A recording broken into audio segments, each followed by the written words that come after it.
It's a story that honestly feels like it was ripped straight out of a Hollywood movie script.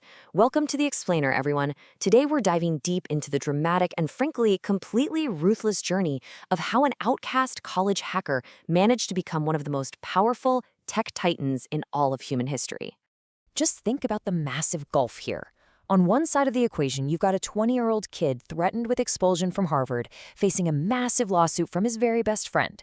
And on the other, the undisputed emperor of the digital realm, practically controlling the lives, habits, and daily connections of over 3 billion people worldwide. So how exactly do you cross a divide like that? Part 1. The Dorm Room Hacker.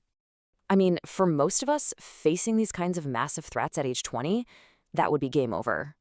Threatened with expulsion by the world's most elite university, sued by your closest buddy, and universally labeled an idea thief, you'd probably pack up and go home, right? But for him, armed with absolutely nothing but a simple laptop, it was merely the spark of an empire. Moving right along to Part 2. The Harvard Rebellion. So get this, nobody actually took this introverted student seriously at first. He was just a guy, sitting alone, writing code in total silence. But what started as a really simple college competition quickly mutated. It completely transformed into a digital virus that conquered universities at a terrifying speed, taking over the student body mindshare almost overnight. It spread like wildfire.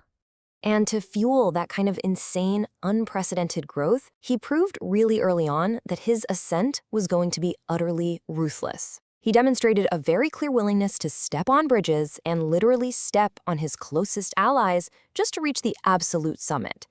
He was building a completely new world, and in his mind, collateral damage was just part of the equation. Which brings us to Part 3. A Ruthless Empire. Now imagine someone offering you $1 billion. That's a billion, with a B.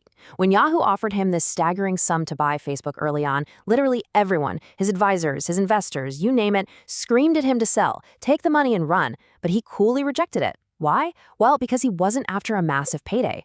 Actually, scratch that. He wasn't after money at all. He was after absolute power. To maintain that iron grip on power, he ran a pretty brilliant, if aggressive, dual strategy. Instead of actually fighting fresh, innovative threats like Instagram and WhatsApp, he simply swallowed them whole with these astronomical buyout offers. And for the obstacles he couldn't buy, he bulldozed them. Heavy lawsuits, massive privacy scandals, the blistering anger of the US Congress, absolutely nothing could stop this machine. Part 4. The Metaverse Gamble. But, eventually, even empires had a wall. Right when critics thought the company was aging out and reaching the end of the road, he executed his ultimate flex. He didn't just launch a new product, he changed the entire company's name to Meta. He tied his entire legacy to a completely virtual world, signaling a shift so radical it left analysts completely stunned. And guys, this wasn't just some weekend side project. The sheer scale of this bet is wild. He literally burned tens of billions of dollars in cash on this virtual universe, all while the media was actively branding him a delusional madman. Unsurprisingly, the market's reaction was absolutely brutal. Stock values crashed dramatically, and investors, they went into total panic mode. Yet, in the face of a historic financial drop, Zuckerberg essentially smirked and just kept going, unshakably convinced that the future of humanity rests in his hands. Which leads us to Part 5, Genius or Dictator. So, the harsh lesson here? To change history, you don't need everyone to love you. Honestly, you don't even need them to like you. You just have to know how to play the game better than anyone else at the table. And that, right there, is exactly how an outcast college student evolves into a digital dictator. So I want to leave you with this final thought for today. Is Mark Zuckerberg a one-of-a-kind genius who successfully connected the globe?